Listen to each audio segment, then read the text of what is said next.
gracias por venir a la Biblioteca de Navarra después de 7 meses. Hace 7 meses que hicimos una actividad cultural, fue la entrega de la Biblioteca del Instituto Navarro de Igualdad y estábamos contentos y nos abrazábamos y qué felices éramos. Ahora también, pero con otro aspecto.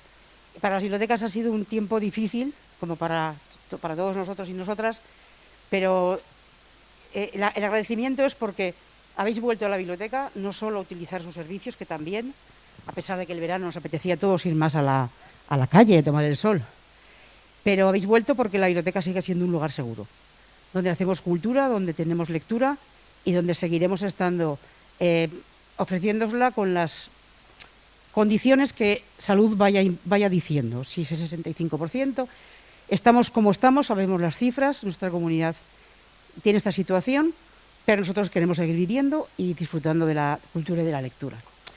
Dicho esto, bienvenidos también a la celebración de las celebraciones. Es que nunca sé cómo decir que cumplimos tantos años.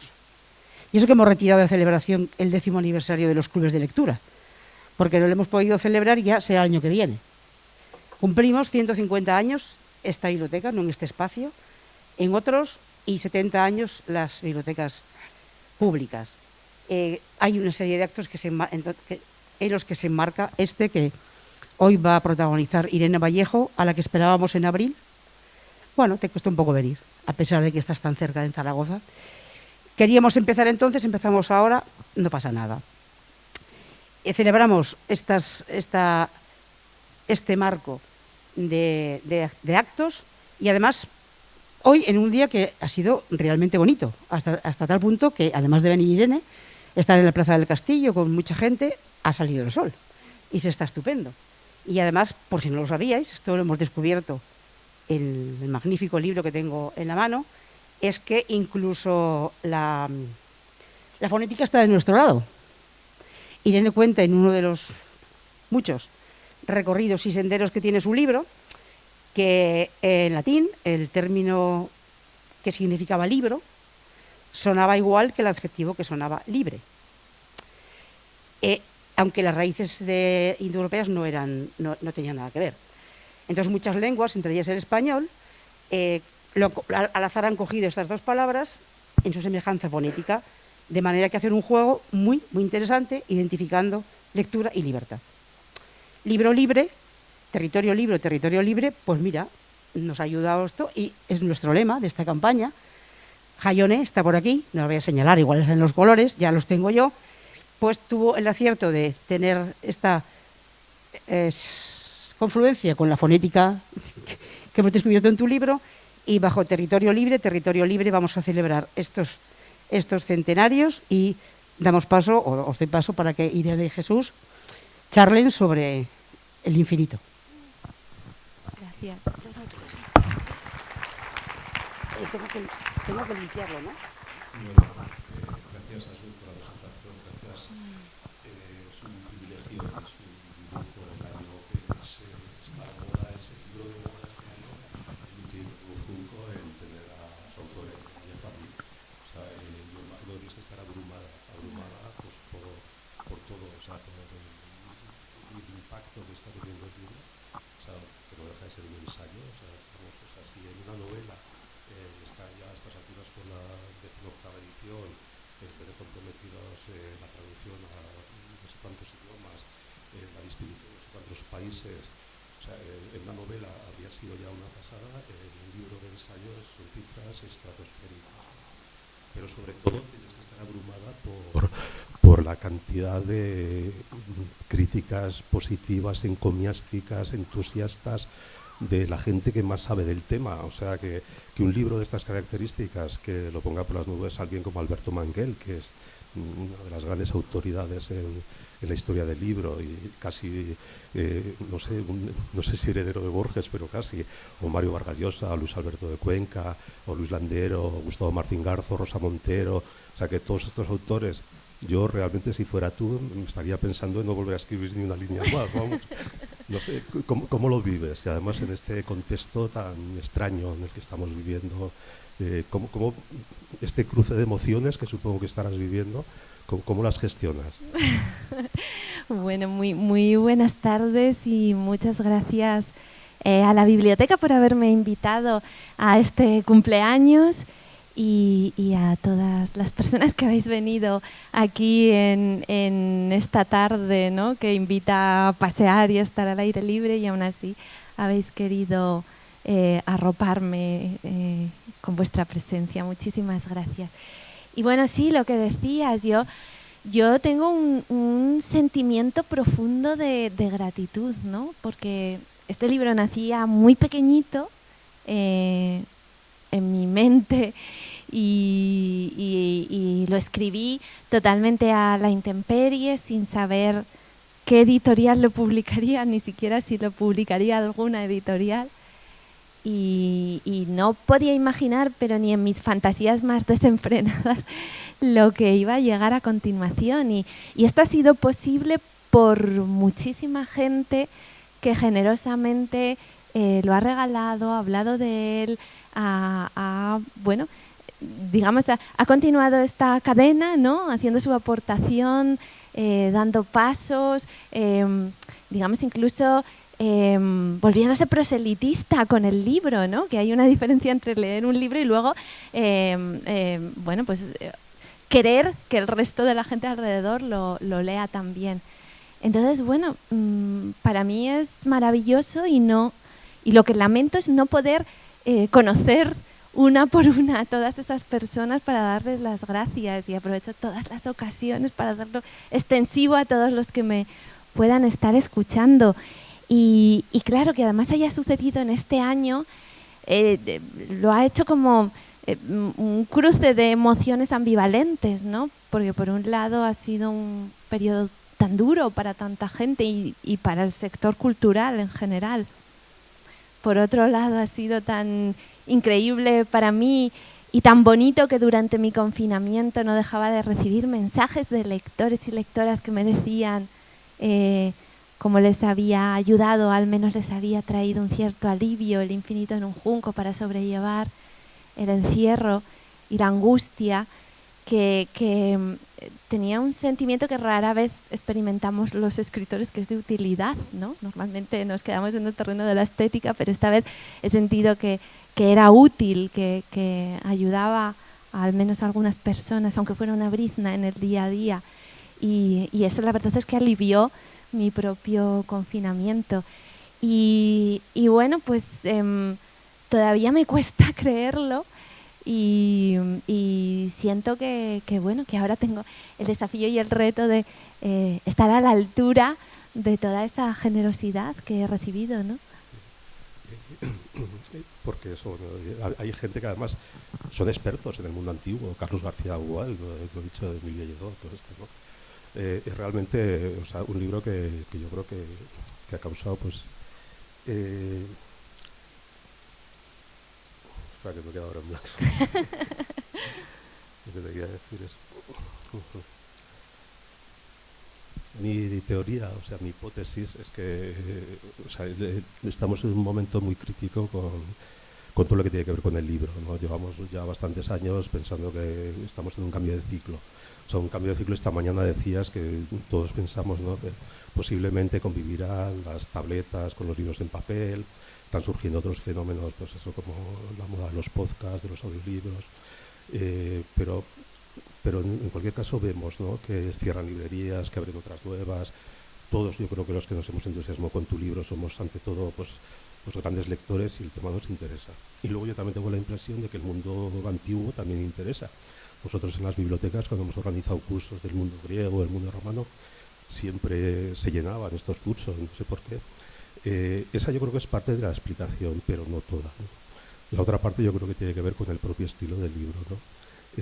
Un libro que yo realmente lo comparo con un viaje, ¿no? O sea, a mí me ha recordado mucho, en cierto modo, al Danubio de Claudio Magris, ¿no?, que para mí es un libro magistral y que lo que hace es, con la excusa de recorrer el que es un gran germanista, o sea, lo que va haciendo es, bueno, pues como haces tú, ¿no? La excusa es este viaje a través de la historia del libro desde la antigüedad hasta nuestros días, pero con un mogollón de desvíos, de bifurcaciones, ¿no? A mí me parece que es un libro. Hay un momento en el que hablas de que uno de tus libros favoritos son las 6 propuestas para el nuevo milenio de Italo Calvino. Y a mí la verdad que tiene muchas de las características que Italo Calvino reclamaba para los libros de este milenio, ¿no? Que es la ligereza, la rapidez, la precisión, todo esto, ¿no? No sé si te sientes identificadas en estos modelos, ¿no?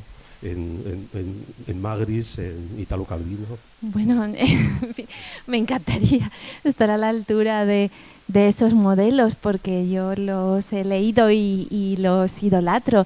La realidad es que lo que yo me proponía con este ensayo era una exploración de los terrenos fronterizos entre lo narrativo y lo ensayístico.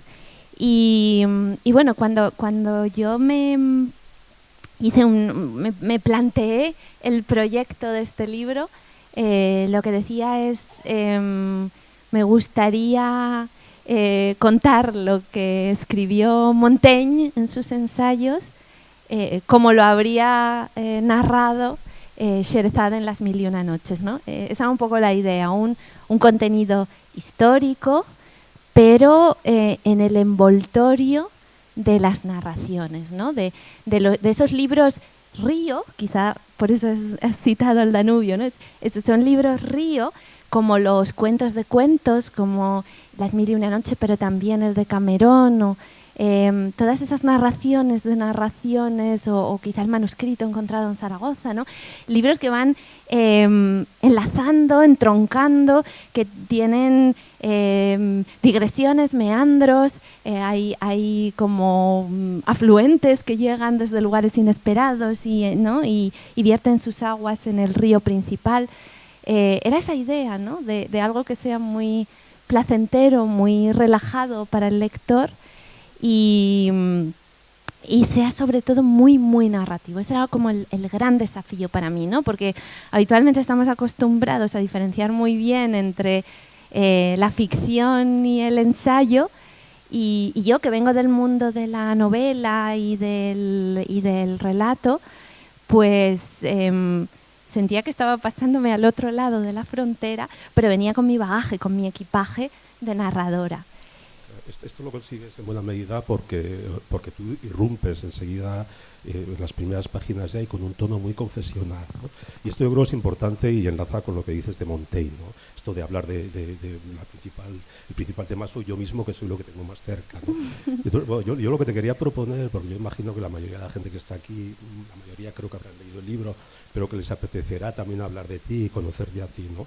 Y entonces yo lo que iba a coger como hilo conductor, por lo menos para estas 4 o 5 primeras preguntas, es algunas de estas confesiones que tú nos vas haciendo a lo largo del libro, ¿no? Y que tienen que ver, o sea, apareces tú y además con un tono, como digo, muy de confidencia, pero no caprichoso, o sea, siempre es en relación con la historia del libro, ¿no? Entonces, por ejemplo, estás hablando de lo que supone el cambio de la oralidad a la escritura y dices, esto es algo que vivimos en nuestra propia vida sin darnos cuenta. Todos estamos inmersos en el mundo de oralidad cuando somos niños y hay un momento en el que ya pasamos al mundo de lo escrito, ¿no?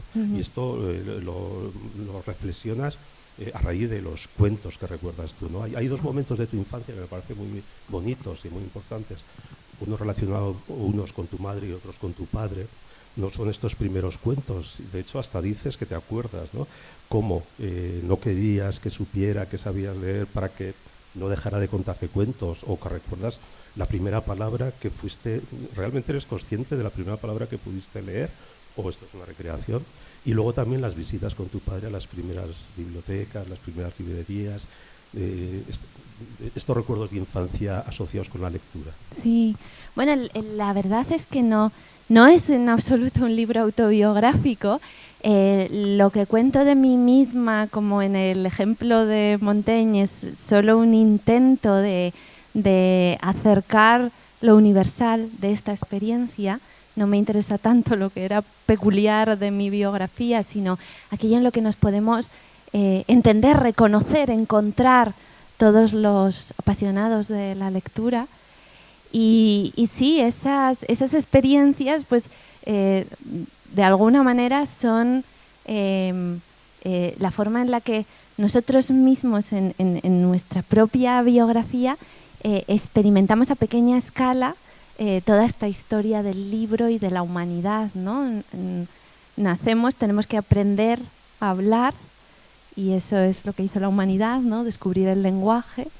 Con esa herramienta creo que también recibimos el don de la memoria, porque no hay memoria antes del lenguaje, de la época en la que todavía no sabemos hablar, no tenemos recuerdos. Conquistamos primero la escritura, pasamos de ser ágrafos el lenguaje, pasamos de no poder expresarnos a aprender el lenguaje, y después del lenguaje viene la fase de oralidad, y de la oralidad ya pasamos a la escritura, ¿no? Entonces toda la historia que yo estoy contando de los 30 siglos del libro, en el fondo la vivimos a pequeña escala en nuestra propia vida, ¿no? Y ese era el motivo, ¿no? Y si el infinito en un junco es la búsqueda de las primeras experiencias de las que existe testimonio, de bibliotecas, de librerías, de lectores y lectoras, de libros, pues yo en mi propia vida hago esa misma búsqueda, ¿no? ¿Dónde está la raíz de mis primeras palabras, de mis primeros cuentos, de las primeras bibliotecas que recuerdo, de las librerías, ¿no? Y como los relatos familiares también están entretejidos de esos espacios que eran tan importantes para nosotros. Entonces hay como una comunicación entre la gran historia y nuestra intrahistoria personal de cada uno, de cada una, que hemos vivido esos hitos y hemos inaugurado esas primeras veces como sucedió en la historia, ¿no? Y bueno, he intentado ser sincera y veraz todo lo que se puede con los recuerdos, porque por supuesto están siempre elaborados y literaturizados, por supuesto, pero he intentado en todo el libro recuperar el asombro, que era lo que dice Aristóteles, que está en la base del pensamiento, ¿no? Y de la filosofía, el asombro. Necesitamos asombrarnos entre las cosas cotidianas para entender verdaderamente su valor. Y el libro es un objeto que damos por hecho, que está siempre allí, que es discreto, que no hace ruido, que no tiene luces y no tiene movimiento como las pantallas que tanto nos fascinan, y quizá ignoramos toda la aventura que supone su historia, porque yo creo que es una gran aventura, y además una aventura envuelta en épica, que no es la épica de la guerra, sino es la épica del conocimiento, de la transmisión del conocimiento, ¿no? Y entonces yo quería volver a ese asombro, recuperar volver a mi infancia para ver las cosas con los ojos de la primera vez y de la primera aurora, y llevar ese espíritu al comienzo de la historia y a todo lo que nos ha precedido, ¿no? Y en esa búsqueda del asombro pues hay una comunicación constante con la infancia, ¿no? Porque yo creo que el conocimiento, la curiosidad, esa capacidad de asombro que decía Aristóteles son una forma de juventud. Otro momento especialmente, no sé si en el que te desnudas, ¿no? Es cuando estás hablando de los libros, de la lectura y también de la escritura como refugio y como consuelo, ¿no? Y estás hablando del libro de Nico Rosell, Goethe en Dachau, pero hablas también de Vestidas por un baile en la nieve de Mónica Gustova, donde recoge los testimonios de las mujeres en el Gulag, ¿no? O el testimonio de la propia Anna Akhmatova, ¿no? El poema de Requiem, cómo se lo llevaban escondidos, aprendidos de memoria a sus amigos.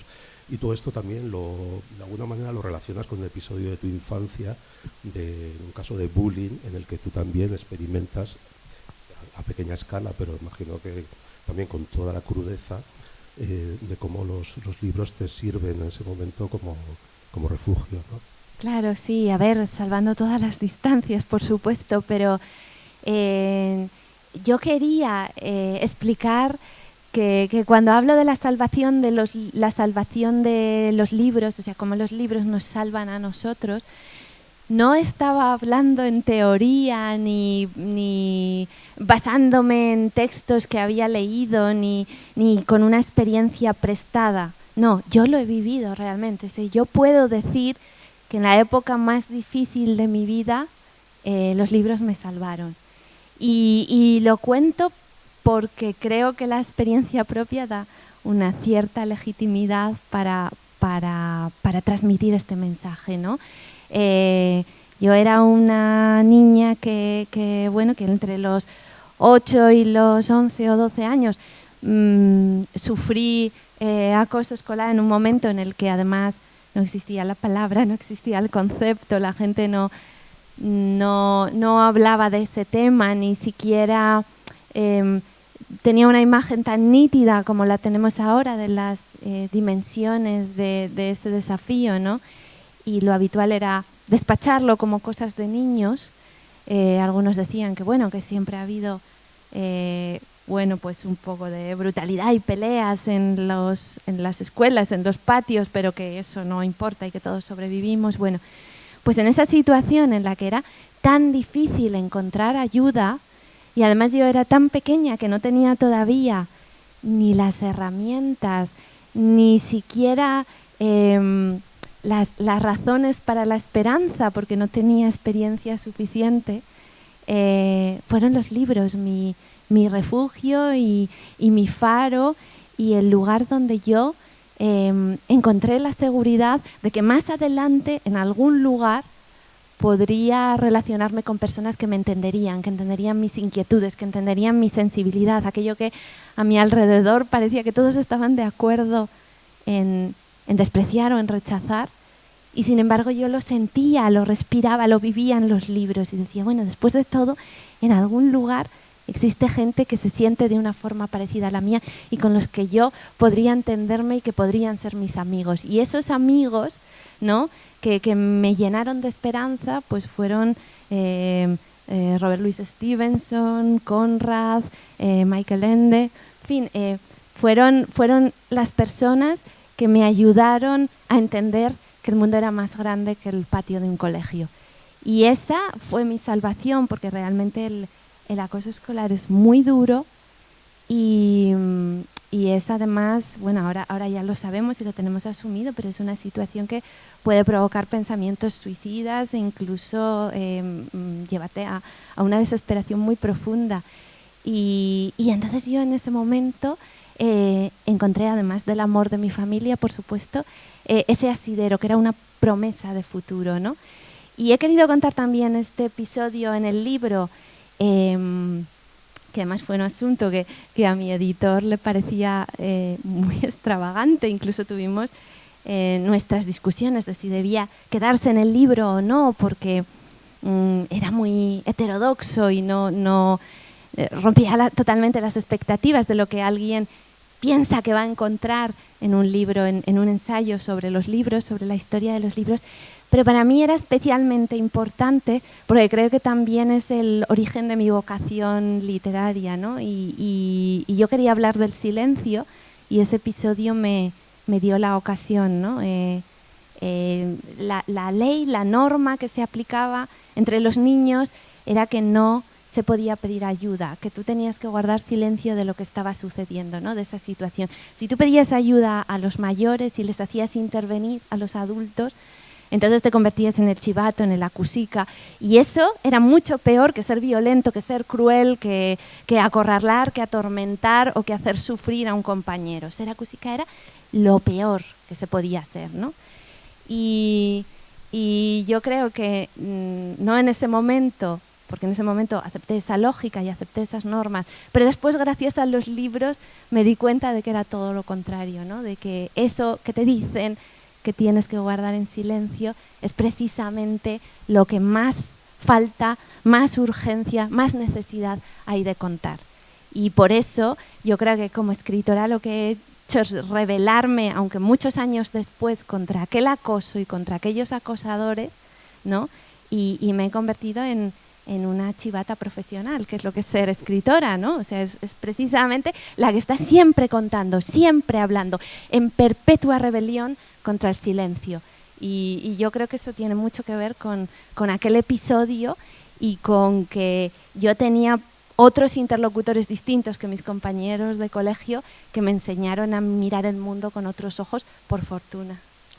siguiendo en esta trayectoria que te hizo escritora y que está lógicamente del origen del libro, vamos un paso más allá y ya del instituto, lo he recordado esta mañana y lo recuerdas a menudo, está tu profesora de griego, Pilar Icazo, que además lo dices con su nombre. En realidad, en el Instituto de Junco se habla muchísimo de educación.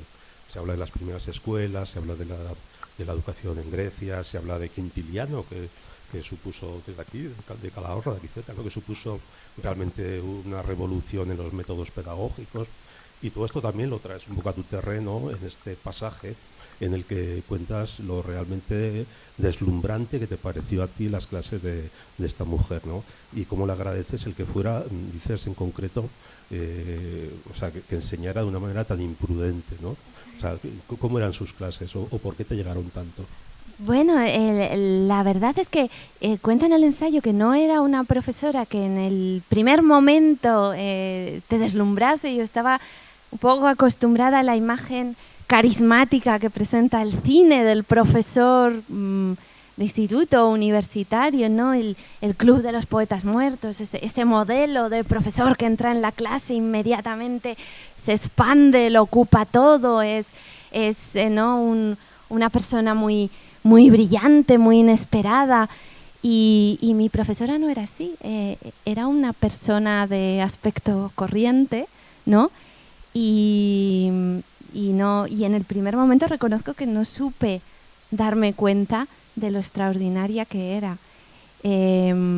Y fue con el transcurso del tiempo, de las clases, cuando me di cuenta de que ella creaba una atmósfera en la que todos nos sentíamos atraídos, incluidos, que sabía hacernos sentir sus pasiones y nosotros las reflejábamos y las reverberábamos en la clase y sin ser ni remotamente parecido a esos modelos que nos presenta la sociedad y a la iconografía del profesor. Sin embargo, para mí encarna la auténtica generosidad de ser capaz de compartir con otros, ofrecer a otros aquello que te entusiasma, que te emociona, y sin el pudor de proteger esa intimidad, entregarla a los alumnos confiando en que ellos, nosotros, lo íbamos a entender y lo íbamos a recoger, esa confianza en nosotros, ¿no? Esa forma de darse. Y bueno, la verdad es que mirando atrás, creo que fue importantísima en mi trayectoria, ¿no? Y ella fue además un modelo de mujer intelectual que yo necesitaba para atreverme a formularme a mí misma mi propia vocación y mis propias aspiraciones, ¿no? Entonces, este libro que incluye y engloba muchos homenajes, es un homenaje especialmente sentido a la gente de la educación, ¿no? A profesores y profesoras, a maestros y maestras, porque si hemos de hablar de los libros avanzan por los caminos que abre la educación y allí en los momentos históricos en los que realmente se tiene fe, confianza y se apoya la educación, es cuando los libros florecen, y los momentos en los que los libros se retraen son momentos en los que la misma educación, ¿no? Experimenta también un retroceso. O sea que yo creo que están unidos, están totalmente imbricados, ¿no? Y la historia del infinito en un junco, que es el homenaje a toda esa ampliación del saber que al principio pertenecía a unos pocos privilegiados y ahora es el patrimonio de toda la humanidad, ¿no? A través también de las bibliotecas, de las librerías, de internet, de todas las herramientas que tenemos a nuestro alcance, pues es una historia de un triunfo en la educación, ¿no? Una expansión de la alfabetización y en la lucha anónima de tantos profesores que en los pueblos, en las escuelas rurales, en los sitios más remotos, han creído en su trabajo, se han ¿no?, marchado, se han embarcado en la tarea de transmitir conocimiento y han hecho posible, ¿no?, este camino, este trayecto, esta ruta, que si lo miramos en perspectiva histórica es apabullante, ¿no? Es un grandísimo logro en este momento de tanto pesimismo general con el libro, con la educación, con todo. Yo pido que miremos el horizonte y nos demos cuenta de dónde hemos venido y hasta dónde hemos llegado, con todos los problemas y con todos los retos que tiene este momento. Yo creo que tenemos que celebrar ese éxito, que es un éxito colectivo, y darnos cuenta de que además la educación es la médula de la sociedad, ¿no? Y es allí donde al final está todo en juego. Yo, por terminar con este recorrido de tus apariciones estelares en el libro, ¿no? Hay otros dos momentos en los que hablas de tu estancia en Oxford y de tu estancia en Florencia, ¿no?, en dos universidades que das a entender que son dos experiencias completamente distintas, pero que de alguna manera también te enfrentan, por una parte en Oxford con la enormidad del mundo del libro, o sea, todo esto que hablas de las bibliotecas subterráneas y todas estas cosas, ¿no?, y en Florencia lo que cuentas es la emoción que sientes al tener un libro, un pergamino, me parece, de Petrarca en las manos, ¿no?, que eso yo creo que también, imagino que también acentúa, ¿no?, tu ganas de seguir investigando en este mundo. A ver, fue especialmente emocionante ese momento en Florencia, porque tuve entre las manos un libro que era un objeto en principio inalcanzable para alguien como yo, ¿no? Esos libros se hicieron para los aristócratas, para los ricos, para los grandes propietarios, ¿no?, para los nobles. Eran objetos lujosísimos, prohibitivos, ¿no? Alguien como yo, con mis orígenes, ¿no?, la pequeña marginada de la escuela de Zaragoza, sentí que había atravesado fronteras y había saltado por encima de enormes obstáculos para conseguir tener ese libro entre las manos. No yo, sino en general, que una biblioteca lo ofrezca a todos los estudiosos, que sean quienes sean y vengan de donde vengan, ¿no? Ya han dejado de ser los objetos minoritarios y, ¿no?, y imposibles de conseguir, de tocar, de abrir, y se han convertido en algo que yo podía experimentar en primera persona, acariciar, escuchar cómo crujía y cómo crepitaba, y tenerlo entre las manos como un objeto de placer y disfrute, en principio prohibido para mí, ¿no? Y fue una gran experiencia desde ese punto de vista, y también como experiencia directa de lo trabajosos que eran los libros antes de la imprenta, ¿no? Cómo estaban escritos palabra por palabra, línea a línea, a mano, ¿no? Horas y horas de un escriba sentado en su atril y desgranando las palabras, los conceptos, los capítulos. Y eso me hizo darme cuenta realmente del esfuerzo que significó antes de la imprenta multiplicar los libros, ¿no? Y las posibilidades de que los libros, de que las obras que contienen los libros se puedan salvar, estaba directamente relacionada con el número de ejemplares en circulación, lo que quiere decir que para que las obras que han llegado hasta nosotros hayan sobrevivido, mucha gente ha tenido que dedicar horas y horas a copiarlos, ¿no? Con dolores de espalda, con calambres en los brazos, ¿no? Pasando frío, pasando calor, dejándose la vista. Es fantástico pensar que todas esas personas, ¿no?, estaban brindando ese sacrificio, ¿no?, en nombre de la conservación de los libros, y no porque su nombre fuera a quedar unido a esos libros, ¿no?, como cuando en arte, pues, un aristócrata encarga una obra de arte para conseguir darle posteridad y brillo a su apellido o a su escudo nobiliario. No, eran personas que actuaban por amor, ¿no?, por amor a los libros, porque no querían imaginarse un mundo en el que esos libros no estuvieran allí. Y eso, pues, yo creo que fue en contacto con aquel libro en la ciudad palimpsesto que es Florencia, ¿no? Con tantos restos de tantas épocas y de tantos esplendores, donde yo creo que lo entendí en contacto con el libro, porque lo físico y lo corporal tienen mucha importancia para mí y me di cuenta de cómo la carne, el cuerpo de las palabras que son los libros, en su materialidad, son muy importantes para la supervivencia de las ideas y de los conceptos. Y Oxford, bueno, Oxford fue más, fue también una experiencia un poco inquietante, porque yo llegué allí, no me resultó fácil encontrar mi lugar, adaptarme. Al principio me pareció una ciudad extraña, un poco hostil, y bueno, pues tuve que irla descubriendo poco a poco, aprendiendo a amarla lentamente y de descifrar sus secretos, ¿no? Y cuando supe toda la historia que cuento en el ensayo, ¿no? de los túneles subterráneos, de esas galerías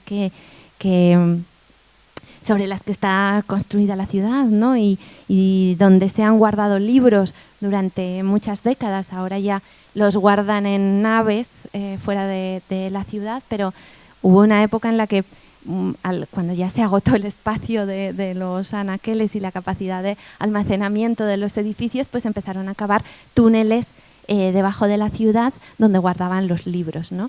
Eran pequeños búnker. Y entonces, pues, así se explicaba que cuando ibas a una biblioteca de Oxford te pedías un libro y te citaban como 2 o 3 días después para dártelo, para entregártelo, ¿no? Y además te daban hora y mostrador y tal, era como acudir a una cita.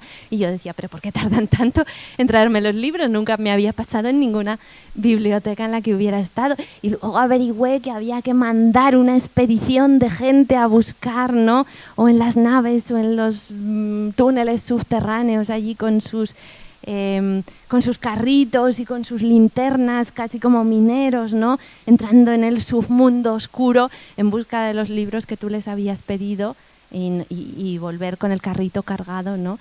con ese botín. Entonces, bueno, cuando yo fui consciente de que esa ciudad levitaba encima de un lecho de libros, ¿no? Y que ocultaba todos esos secretos y que a lo mejor no era una ciudad que se abriera fácilmente, sino que tenía su hermetismo, pero había tantos descubrimientos fascinantes que hacer, pues ya fui encontrando también mi lugar allí y descubriendo la manera, ¿no? de formar parte de esa extraña comunidad como varada en el tiempo que es Oxford.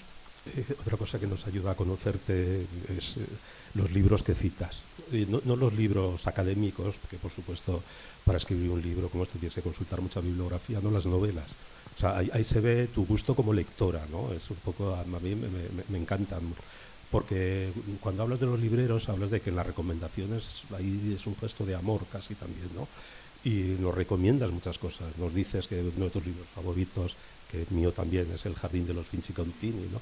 De Bassani, o cuando hablas del Cuarteto de Alejandría, que obviamente para hablar de Alejandría tienes que hablar de Durrell, pero no me refiero tanto a eso, sino a cómo es que incluyes muchísimas reseñas, pequeñas reseñas en los que cuentas el argumento de libros que tienen que ver con, a los bibliotecarios nos encantan, los hemos leído en los clubes de lectura, pues estoy hablando del lector, estoy hablando de Mendel, el de los libros.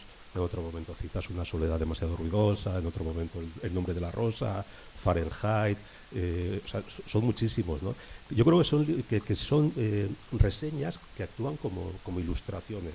En un libro que no tiene ilustraciones, o sea, yo creo que esto, o sea, podrían no estar, pero yo creo que aporta muchísimo y son realmente recomendaciones de libros que son muy recomendables, ¿no? Bueno, es que el Infinito es un libro biblioteca, en realidad, tiene muchos libros dentro y pretende ser también una invitación a continuar la lectura con esos libros, desde la Odisea y las obras clásicas hasta los libros contemporáneos, incluyendo el cine, las canciones. Es un libro que tiene banda sonora, o sea, es un libro donde hay una multiplicidad, un coro, una polifonía de voces expresándose, ¿no? Y muchas veces voy a buscarlas en los libros. Es otra vez volviendo a Montaigne, ¿no? Ese mismo diálogo permanente con otros autores, con el pasado, ¿no? y con el presente también, para construir unos pensamientos que son propios, pero son absolutamente deudores de todas esas lecturas y todas esas experiencias estéticas. Por otro lado, a mí me interesaba mucho como romper las distinciones entre alta y baja cultura. Hablo también del cómic, hablo de los tatuajes, hablo del graffiti, tiene aspectos muy contraculturales. Puede estar en la misma página Tarantino, Darío Argento con Sófocles o con Safo, ¿no? Para mí todo eso convive en un mismo paisaje donde la razón de ir conjurando a todas esas presencias amigas es el nexo común del deslumbramiento que a mí me han producido, y no veo absolutamente ninguna diferencia entre ellas, y es más, detecto que conversan entre sí, ¿no? Que a mí mi padre empezó a contarme la Odisea porque yo estaba viendo unos dibujos animados de un Ulises galáctico, y esos dibujos animados y los cómics de Asterix y mi padre contándome la Odisea coexistían para mí perfectamente y sin ningún conflicto, ¿no? Y la cultura popular sigue recogiendo huellas, ecos de la cultura clásica, ¿no? Que a veces se la ha puesto en una especie de pedestal como si perteneciera a una minoría culta y elitista, cuando en realidad están impregnando toda nuestra vida, nuestros referentes, las series, los éxitos de Hollywood, la literatura, desde Harry Potter al Ulises de Joyce, y están recorriéndolo todo. Y cuando en las nuevas tecnologías, que parecen como lo más opuesto que hay al mundo clásico, le tenemos que poner un nombre a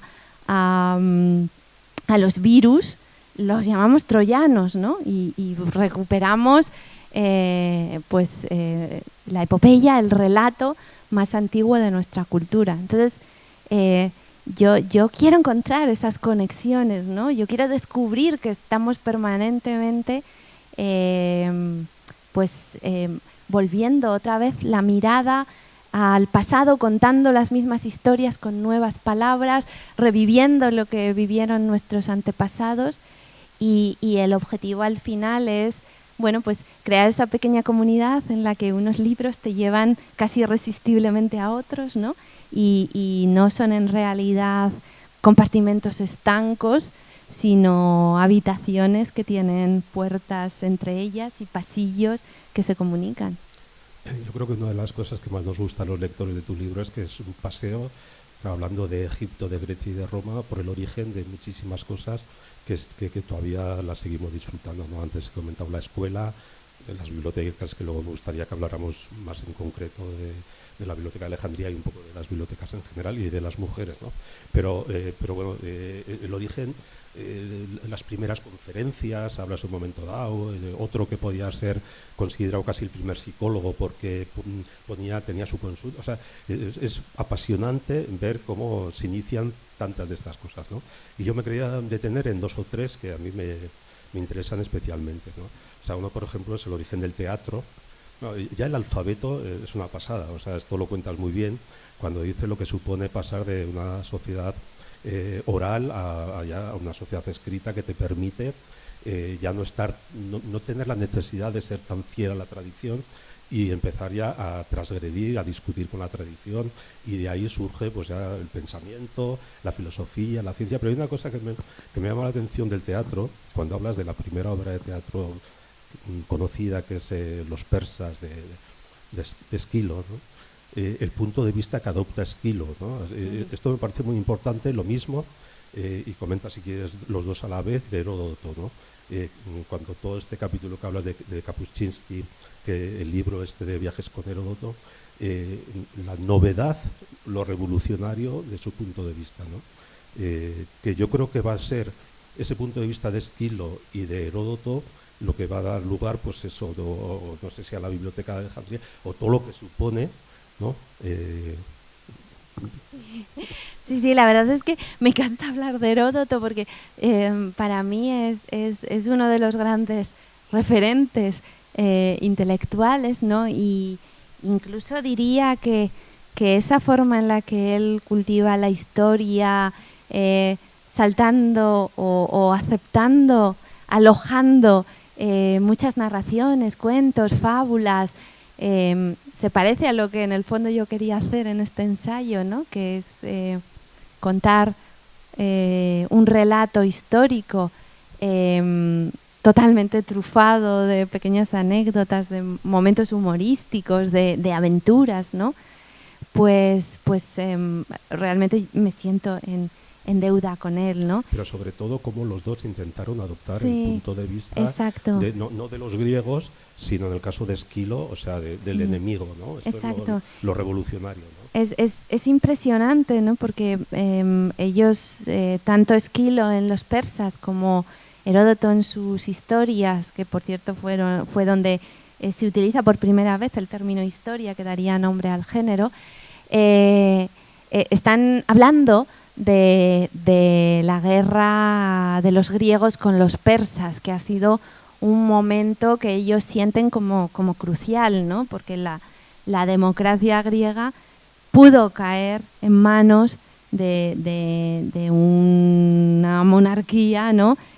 Autoritaria, que hubiera acabado con ese experimento político, y ellos estaban muy orgullosos, especialmente orgullosos los atenienses y en general los griegos, de que ellos, que habían inventado el concepto de ciudadanía, pues fueron capaces de derrotar a un ejército muy superior en número, pero que se limitaba a obedecer órdenes. O sea, los ciudadanos vencen a los súbditos, y eso para ellos tenía un sentido político muy profundo, e incluso hizo que en ese momento Grecia estallase una especie de optimismo, ¿no? Una fe en la justicia poética de las cosas que había permitido que los débiles vencieran a los fuertes, que los ciudadanos repelieran a los súbditos. Y así es como Heródoto plantea la primera historia universal. Y lo curioso es que Heródoto decide hablar de los persas, ¿no? Empieza su libro contando casi como si la fuerza que explica el movimiento de la historia, la dinámica de los acontecimientos, fuera el enfrentamiento entre Oriente y Occidente, lo cual además suena muy moderno ahora, ¿no? Parece que va a ser un autor que abogue por el choque de civilizaciones, y es todo lo contrario, ¿no? Un griego interesándose por el enemigo, que son los persas, visitándolo, viajando, hablando con la gente, uniéndose a las caravanas del desierto, ¿no? Siguiendo las rutas, admirando los monumentos y dándose cuenta de que el adversario tiene una grandiosa civilización y que es en muchos aspectos admirable, ¿no? Y entonces él retrata esa sociedad que era la que les atacó y les agredió a los griegos, con un grado de admiración, con una falta de prejuicio y de sentimiento de superioridad que a mí me parece totalmente asombroso, ¿no? Y por eso incluso se le reivindica como el antepasado de la antropología, ¿no? Él explica la realidad de otros pueblos intentando meterse dentro de su mentalidad, de sus ideas, de sus creencias, de sus leyes, de sus leyendas, y es un viajero también en el sentido, no sé, más fraternal del viaje, ¿no? Él se junta con la gente, habla, escucha, te lo imaginas cenando en las tabernas, que no son tan distintas todavía hoy en Grecia, ¿no? Con extranjeros, entendiéndose por gestos o con unos rudimentos de su lengua, y preocupándose por ellos, dándoles conversación, compartiendo vino y pulpo en los puertos, ¿no? Y enrolándose en viajes y escuchando todo tipo de historias y maravillas sobre territorios lejanos, y con una curiosidad incansable, ¿no? Y esto que ya es muy impresionante en Heródoto, se cumple también en Esquilo, que escribe una historia, una tragedia que se llama Los persas, que habla precisamente de la derrota de los persas, pero toma el punto de vista ¿no? Todos sus personajes son persas, los persas que se quedan en casa esperando que llegue la expedición, el ejército que se ha marchado a atacar a Grecia, ¿no? Y él se pone en la piel de los parientes que esperan a los guerreros que se han marchado a ese combate, ¿no? La gente que dentro del enemigo condena la agresión imperialista, los que se dan cuenta de sus propios errores, ¿no? Los que admiran a los griegos, los que habrían sido partidarios de otras soluciones más pacíficas, ¿no? Y sobre todo el respeto, ¿no? El respeto del enemigo, incluso el respeto al agresor. Y eso me parece fantástico, o sea, son unos puntos de vista que no tienen, yo creo, no tienen parangón en otros textos conservados de esa misma época y que son un poco el síntoma de que una nueva mentalidad estaba naciendo y estaba forjándose en esa democracia ateniense, ¿no? Y creo que es todavía hoy una lección viva del tipo de ciudadanos que necesitaríamos, ¿no? para sostener una democracia, gente dialogante, gente sin sentimiento de superioridad, gente con deseos de escuchar la versión del otro. Una de las paradojas radicales que atraviesa todo el ensayo y que la mencionas justamente cuando hablas de tu profesora, ¿no? Es decir, que estabais fascinadas, os apasionaba un mundo que como mujeres os habría excluido, ¿no? Y os habría silenciado, ¿no? Y es tremendo el pasaje que citas de Telémaco mandando callar a su madre, a Penélope. A partir de ahí haces una reflexión sobre el espacio privado que es al que estaban relegadas las mujeres, y de todo eso pues haces yo creo que durante todo el libro un intento, una reconstrucción de lo que se sabe y de lo que no se sabe, de lo que podía haber sido la historia de las mujeres, empezando, que el otro día lo citaba Rosa Montero, después de haberte elogiado también por el libro, de esta primera, la Shakespeare sumeria que llaman, ¿cómo se llama? Enheduanna. Sí, que es la primera escritora, pero luego hablas también de muchísimas escritoras, ¿no? De Safo, de Hipatía, que hablamos esta mañana. Sí. Me parece muy curioso el caso de Aspasia, ¿no? La mujer de Pericles, que también en entrevistas he visto que no sé hasta qué punto si se podría afirmar que en los discursos de Obama o de Hillary Clinton podría haber ecos todavía de Aspasia, porque bueno, estudian los discursos de Pericles y es muy probable que fuera ella quien los escribiera o quien estuviera detrás, pero sobre todo, más que eso, es como en los años en los que tuvo influencia, en esos pocos 20 o 25 o 30 años, o sea, por primera vez en el teatro aparecen,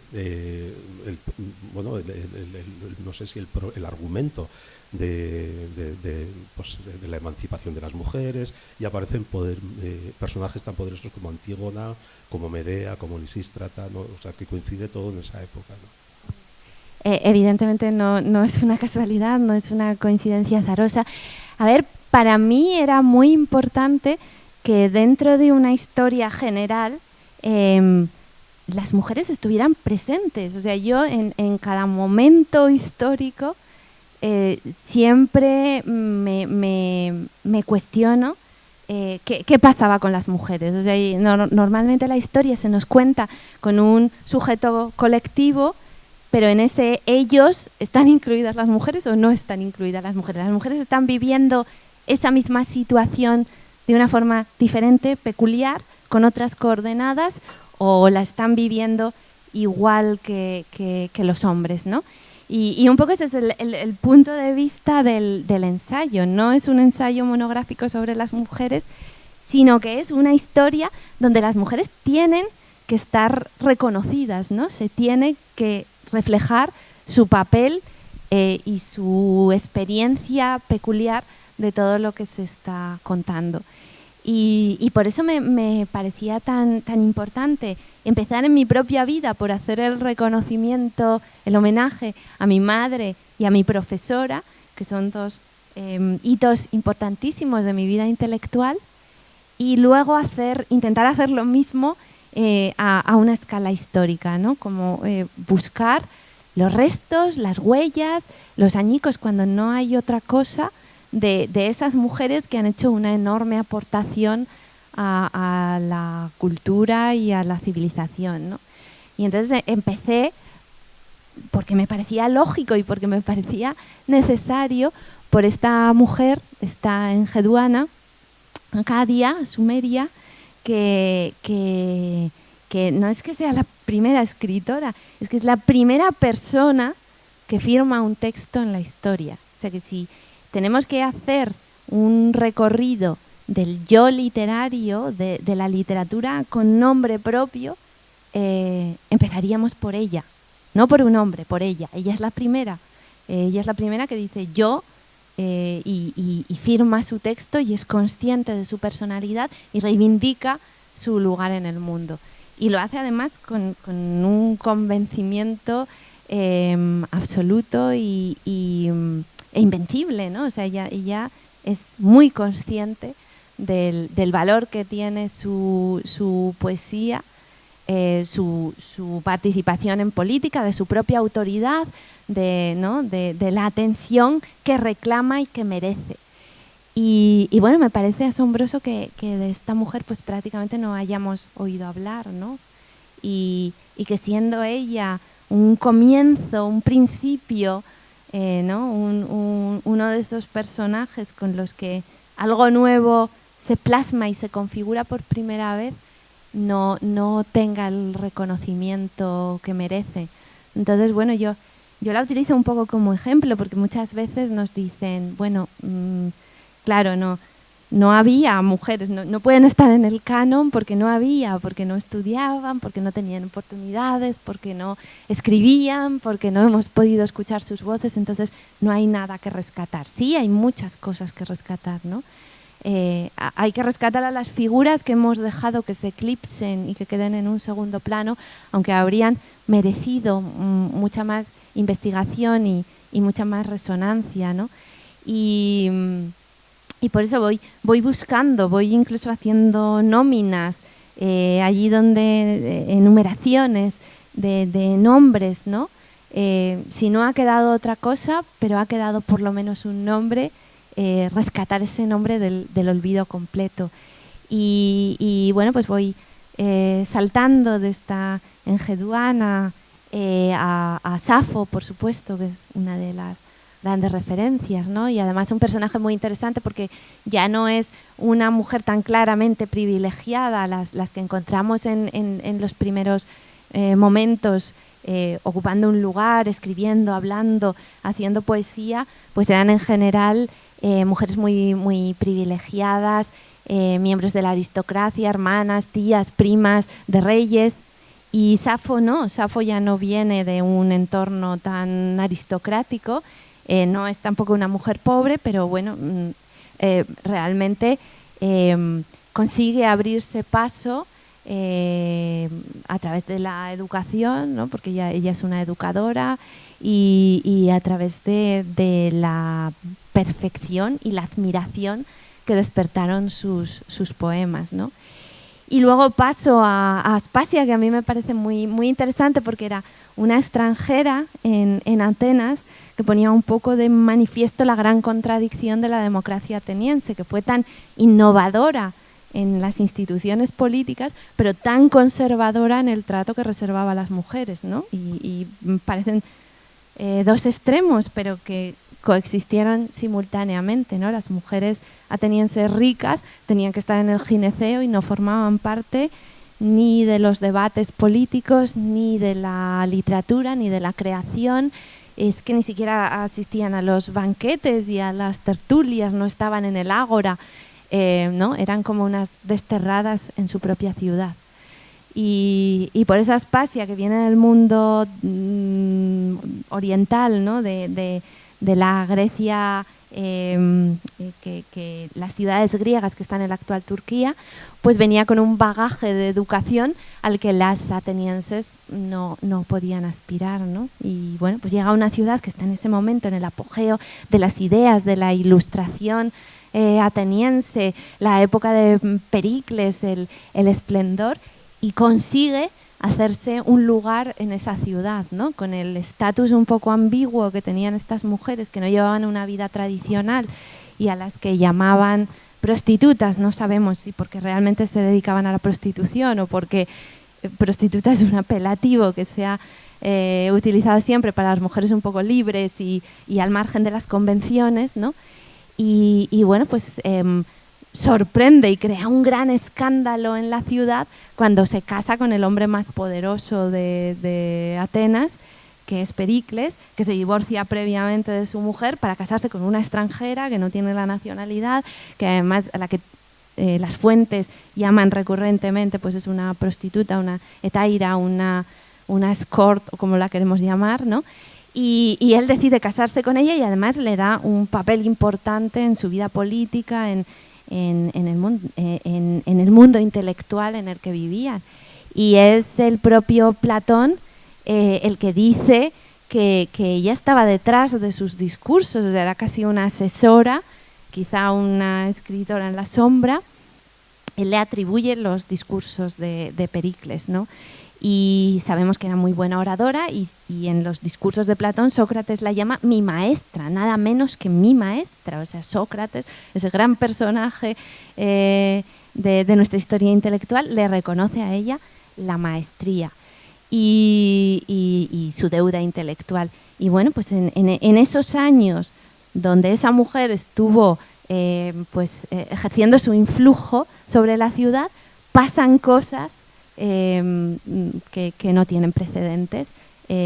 Las que han sobrevivido y de las que podemos hablar, pues es precisamente esas obras de teatro, ¿no? Esos personajes como Medea, que también es una extranjera, y bueno, conocemos su historia pues reducida al esqueleto de que es la mujer que mata a sus hijos para vengarse del marido infiel, pero es también el primer personaje del teatro antiguo que es capaz de denunciar, ¿no?, la violencia y la opresión que sufren las mujeres en el hogar, ¿no? Y que se libera con ese acto de, o sea, que estalla en ese acto de violencia, pero que viene, ¿no?, de una situación en las que a ellas casi no les quedaba salida y dependían totalmente de sus maridos, ¿no? Y hay realmente algunas frases en Medea que son estremecedoras, ¿no? Y que creo que además al auditorio teatral ateniense le tuvieron que poner los pelos de punta realmente, ¿no? Porque estaba descubriendo un tabú, y es que la vida hogareña y familiar no siempre era plácida, sino que tenía dentro pues todo ese corazón de violencia y opresión. Y bueno, pues aparecen las obras de Aristófanes, donde Aristófanes, que era muy conservador, era un comediógrafo muy conservador, pues en el fondo se está riendo de todas estas utopías ¿no?, defendidas y protagonizadas por mujeres, y eso es pues Lisístrata o las asambleístas, pero bueno, aún incluso siendo una caricatura, todavía tienen algo de ese mensaje emancipador que, aunque se estén riendo de él, aún así se puede detectar su latido y su fuerza, ¿no? Y después de Aspasia entran en las escuelas filosóficas de Atenas las primeras mujeres y empiezan a suceder cosas que no tenían precedentes. Dice, si una sola mujer, no en un puesto de poder, sino digamos en la camarilla de un gobernante poderoso, pudo crear todos esos cambios intelectuales, pudo estar detrás de esos pasajes en los que Platón dice que los hombres y las mujeres son igual de aptos para el gobierno, ¿qué hubiera sido si las mujeres hubieran podido acceder al poder durante todos esos siglos, ¿no? Entonces es bueno ese esfuerzo por ir rescatándolas y al menos pues dejar una pequeña constancia de lo que hicieron, de lo que soñaron, de lo que lucharon y de sus rebeldías, porque en aquellos tiempos, en la antigüedad, escribir, pensar, ser filósofa, ser poeta, siendo mujer, era sinónimo necesariamente de ser rebelde. Uno de los debates, y ya vamos terminando, es el de qué hacemos con estas herencias ambivalentes, incómodas, que hay una cosa que nos gusta y otra que no. Hablas de Platón y dices que Platón lo odias y lo admiras a partes iguales, pero pasa lo mismo con Séneca, que era un banquero multimillonario y era un adalid de la vida simple, o Cicerón, o todas estas cosas, ¿no? O otras instituciones que tenía esta sociedad tan admirable como la esclavitud, como la pederastia, por ejemplo, que era una institución realmente. O sea, la educación, ¿sabes? Son cosas que dices, sí, pero, ¿no? O sea, nos encanta el mundo griego, entonces hay diferentes posibilidades, ¿no? Desde bueno, hacer una lectura políticamente correcta. Tiene gracia el capítulo en el que dices estas ediciones que proponen ahora de Mark Twain, pues un poco expurgando las expresiones que ahora nos ofenden, ¿no? Y bueno, me gusta mucho todo ese discurso que dices ahí, que es que nosotros en las bibliotecas lo sufrimos mucho, ¿no? Todo esto que hacemos con estos cuentos tradicionales que nos chirrían, ¿no?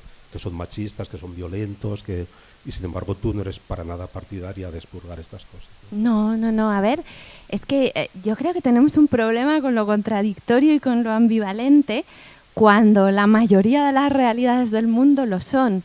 Entonces nos gustaría, de hecho, la cultura griega y la romana han tenido sus propios expurgos, ¿no? Y muchas veces se las ha idealizado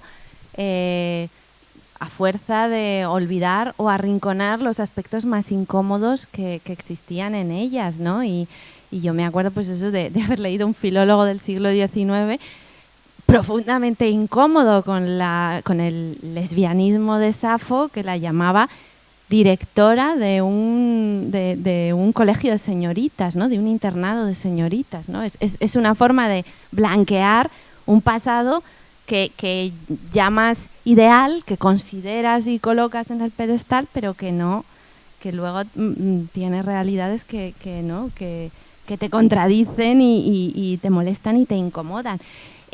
Mi concepto de la cultura consiste en iluminar las dos caras, ¿no? Lo mejor y lo peor. La belleza de los manuscritos medievales, pero también la enorme matanza de animales que hay detrás de esos pergaminos, ¿no?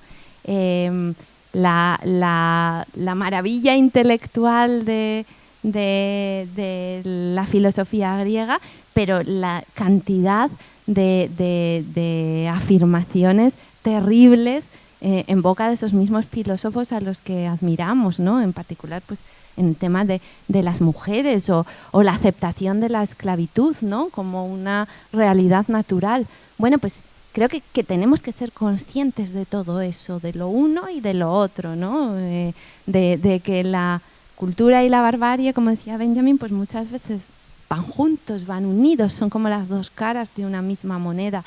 Y creo que toda visión no simplificadora o infantil de la cultura tiene que ser consciente de eso, ¿no? Igual de blanqueadores son los que intentan, pues eso, presentarnos otros periodos, otras épocas, ¿no? Y desde una perspectiva nostálgica, como si hubieran sido la suma de todas las perfecciones, ¿no? Pasados imperiales, épocas de esplendor supuesto histórico, ¿no? Y eso está pasando ahora muchas veces en muchos países, en Gran Bretaña con su pasado colonial, ¿no? Estamos en un presente muy nostálgico de otras épocas supuestamente mejores, como también esta otra visión que dice, bueno, si los clásicos no son perfectos, si los cuentos de hadas no acaban de encajar con nuestros códigos morales, nos los cargamos de raíz, ¿no? No queremos saber nada de ellos, no los aceptamos, ya no somos capaces de ver ni su belleza, ni sus enseñanzas, ni sus mensajes, ¿no? Es como un maximalismo, o todo o nada, y si no es completamente adecuado y no encaja con mis ideas, pues lo arrincono, ¿no? Que es un poco una actitud que ya tiene sus precedentes en el propio mundo clásico, por cierto, con Platón. Pero bueno, yo creo que las dos son actitudes muy equivocadas. Yo puedo amar el mundo clásico como lo amaba mi profesora Pilar Iranzo y al mismo tiempo ser profundamente crítica con sus rincones oscuros y decir, yo no hubiera querido vivir en ese mundo, ¿no? Yo no me montaría en la máquina del tiempo para ir a esa época, ¿no? Yo no querría haber participado de esas sociedades. Y sin embargo, hay cosas que me parecen asombrosas, maravillosas y estimulantes, ¿no? Es un poco mi actitud general. Creo que de los errores del pasado podemos aprender hoy para no repetirlos, ¿no? En el momento en el que borramos todo lo que nos sea incómodo, estamos anulando las posibilidades de aprender del pasado.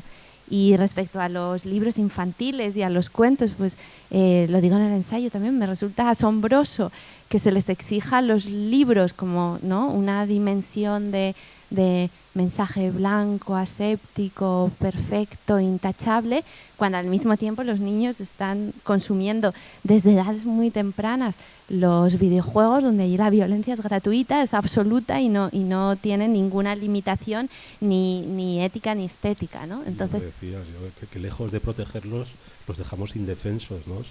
Si no les enseñamos lo que es el mal, ¿no? Esto es... Claro, y cuando destruimos libros que nos parecen incómodos o peligrosos, pues entonces les estamos haciendo el trabajo a los negacionistas, ¿no? Los que luego dentro de unos años digan, no, si no hubo esclavitud, no hubo holocausto, no hubo discriminación de las mujeres, que va, esto nunca ha sucedido, ¿no?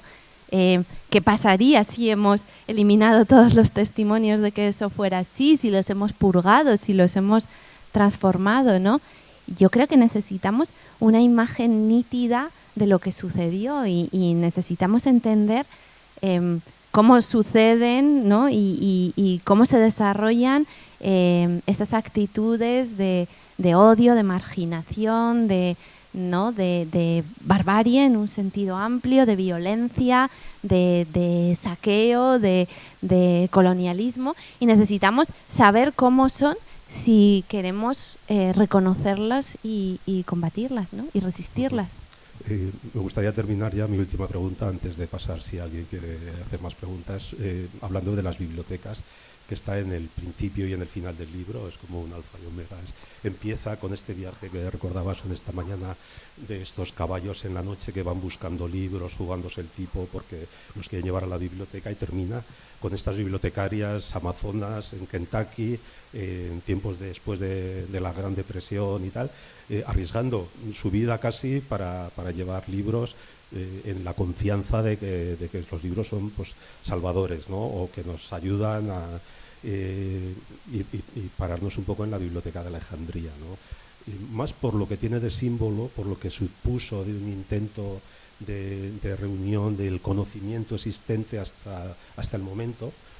Además, una biblioteca que probablemente no es como la imaginamos. Tú dices que estas bibliotecas posiblemente les llamaban bibliotecas a los anaqueles donde se guardaban los rollos, pero que eran, bueno, pues más el museo, era más una reunión de sabios o de gente que era experta en distintos conocimientos, que tenían la biblioteca a la que podían recurrir, pero es lo que significa, ¿no?, en aquella época esta visión, ¿no? Y me parece súper emocionante también, bueno, las últimas páginas finales del libro, desde la caída del Imperio Romano, digamos, como esta pequeña llama, o sea, va pasando, pues, a los monasterios, pues, a las primeras universidades, el Renacimiento, la imprenta, pero es como una pequeña llama de civilización, ¿no?, la que vamos y la que todavía tenemos aquí, ¿no? Sí, no es casual, está muy meditado que el principio sea esta historia casi novelesca, ¿no? Casi un principio de novela de misterio, con los buscadores de libros para la Biblioteca de Alejandría y todo el relato que nos va descubriendo, ¿no?, la realidad, las anécdotas, las historias que rodearon la fundación de Alejandría, ¿no? Y bueno, como de alguna manera la ciudad del faro, porque el famoso faro, que era una de las 7 maravillas del mundo y estaba en Alejandría, identificaba a la ciudad, pero yo creo que la Biblioteca de Alejandría era otro faro, era el faro simbólico, ¿no? Era el faro simbólico de la ciudad y de la civilización griega en aquel momento. Pero por otro lado también desmitificarlas con humor en la medida que es posible. O sea, aquellas bibliotecas eran muy pequeñas, no sabemos exactamente el número de rollos que tendrían, pero lo que durante la antigüedad o durante el medievo sobre todo era una gran biblioteca, pues podía contener unos cientos de libros. Cualquiera de nosotros ahora tenemos una biblioteca más grande en nuestra casa que una de aquellas antiguas bibliotecas medievales o antiguas, ¿no? O sea, eran muy pequeñas, pero no se trata tanto del número de ejemplares que contenían, sino de nuevo del valor simbólico de reunir, valorar, por primera vez considerar patrimonio las palabras, patrimonio cultural, las palabras, algo que había que proteger, algo por lo que merecía la pena movilizarse. Y bueno, pues el hecho de que estuviera reunido lo más importante del saber de la época en un solo lugar donde fuera accesible, ¿no?, a los estudiosos, a los investigadores o simplemente a las personas con curiosidad y afán de saber.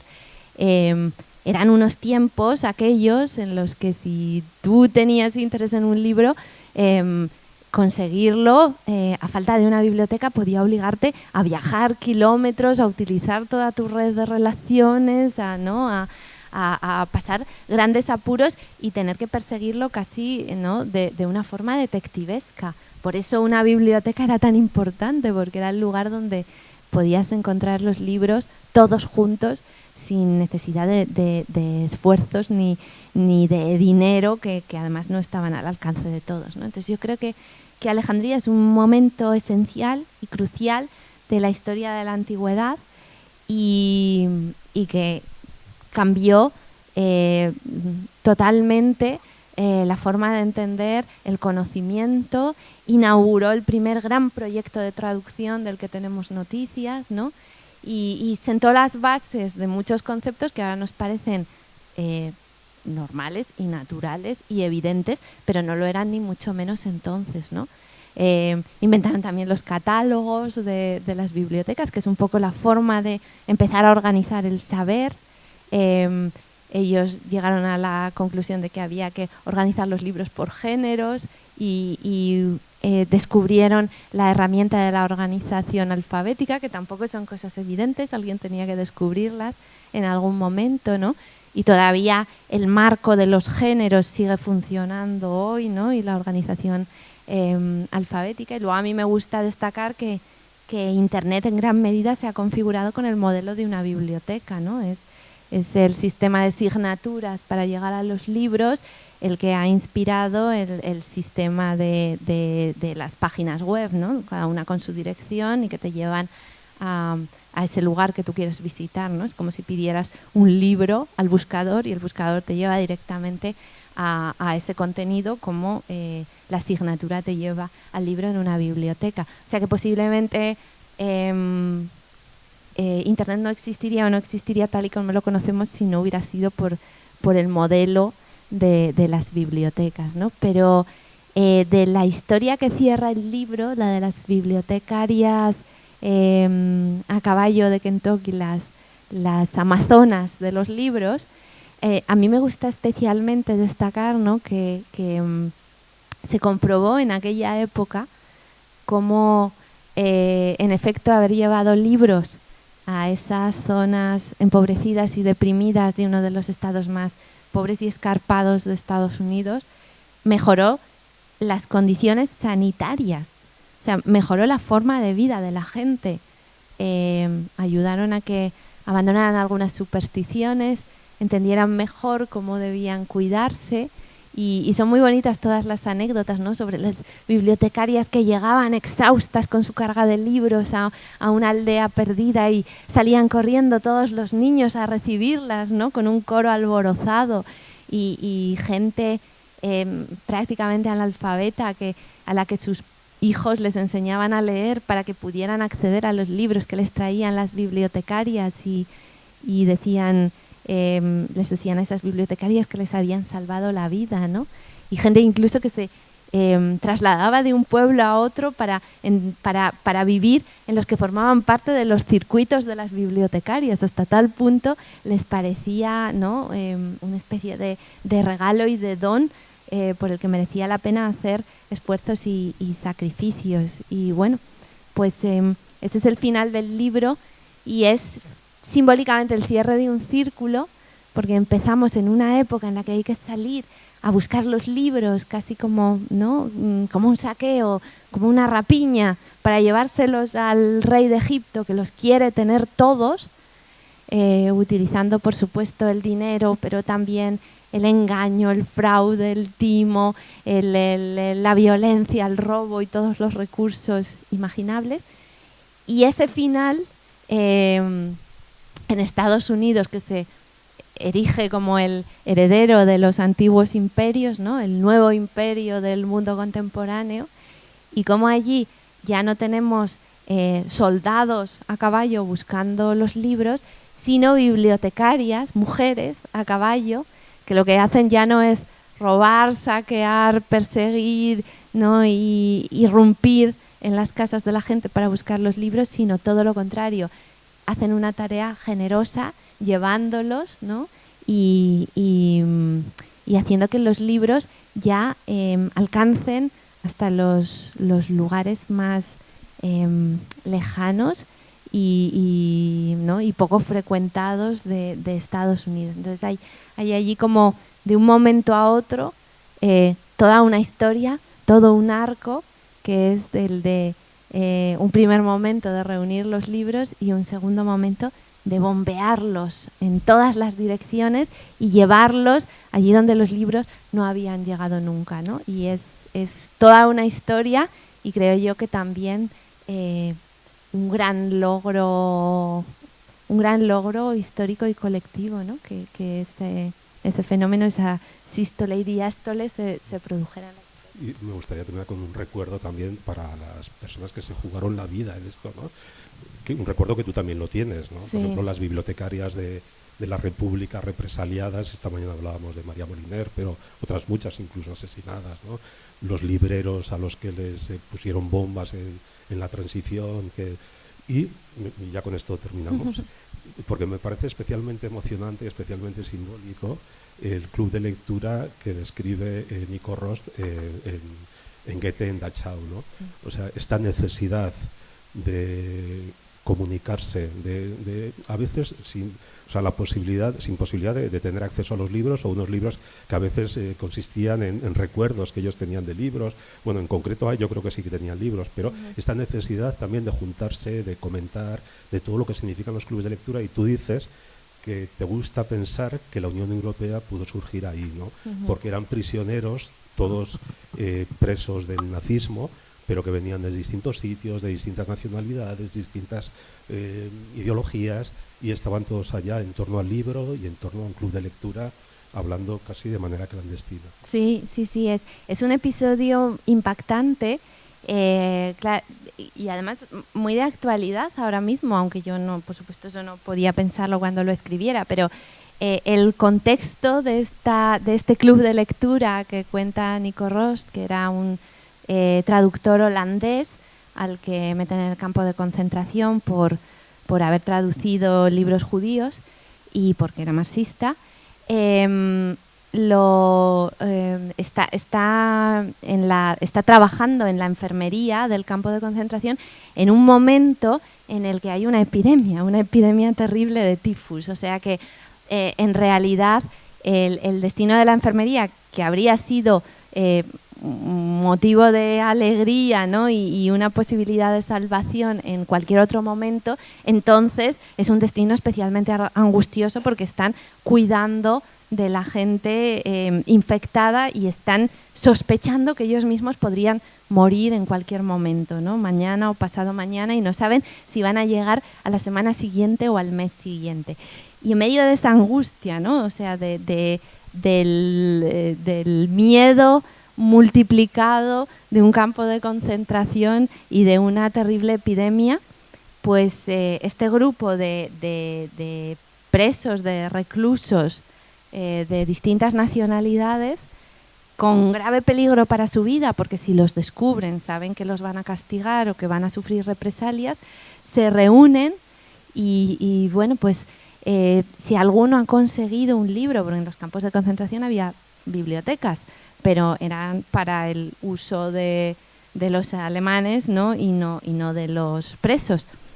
Y bueno, pues si alguno consigue a través de un amigo, no sé qué, sobornando a alguien, intercambiándolo por comida o por cigarrillos o por cualquier cosa, un libro, pues lo lee y lo comenta con los demás. Y cuando no tienen libros, se reúnen para contarse lecturas que ellos recuerdan, ¿no? De los tiempos antes de que los metieran en el campo, en la otra vida, ¿no? En la vida anterior. Y recuerdan esas lecturas y se las cuentan unos a otros de memoria o hablan de libros que están soñando con escribir, ¿no? Y lo hacen en un momento en el que lo lógico sería pensar solo en la supervivencia y podríamos pensar en ese momento la cultura, lo estético es superfluo y sin embargo no lo es porque esas personas aterrorizadas por la muerte están buscando refugio en los libros, incluso en los libros que no tienen, solo en los libros que recuerdan. Y es muy emocionante, ¿no? Porque además ahí hay una contradicción. Nico Ross, que es marxista y por tanto radicalmente materialista, de alguna manera reconoce que una realidad espiritual como es el relato, la literatura, el contacto con lo artístico y con lo creativo les está salvando la vida. Y él dice en algún momento de su diario, lo que nos salva es la vitamina L y la vitamina F, la vitamina literatura y la vitamina futuro, ¿no?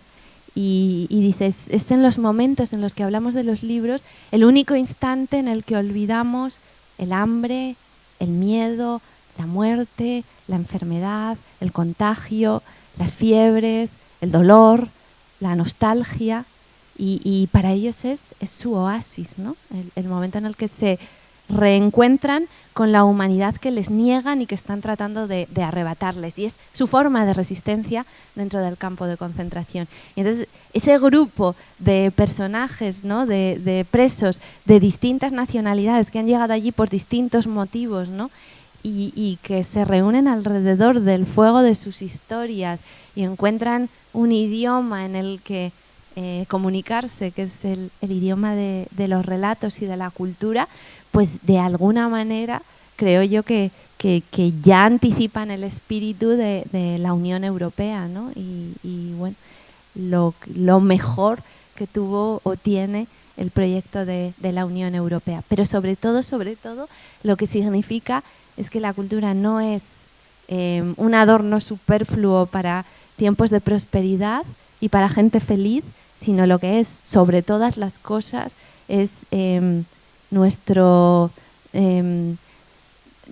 camino de reafirmar una dignidad humana en los momentos en los que el sufrimiento, la pena, la enfermedad, el dolor hacen que se tambalee, ¿no? Esa esperanza y ese futuro, ¿no? Esa confianza en el futuro de la que hablaba Nico Rost. Y yo creo que es un poco el mensaje general del infinito en un junco, ¿no? Por mucho que nos nieguen el valor de los libros y por mucho que vengan ahora todos los catastrofistas, todos los apocalípticos a decirnos que se acaban los libros, lo que realmente nos cuenta la historia es que, ¿no? el recorrido de estos 30 siglos es que los libros son grandes supervivientes y que siempre, aunque sean unos pocos, hay personas dispuestas a hacer enormes sacrificios y correr enormes riesgos por salvarlos, ¿no? Y yo creo y yo quiero confiar en que ese antiguo amor los va a seguir salvando, los libros y a nosotros mismos. Pues muy bien, no sé si abrimos un turno de preguntas, no sé qué hora es y por un rato supongo que sí podremos. Si alguien quiere preguntar, estaba por ahí el micro, ¿no?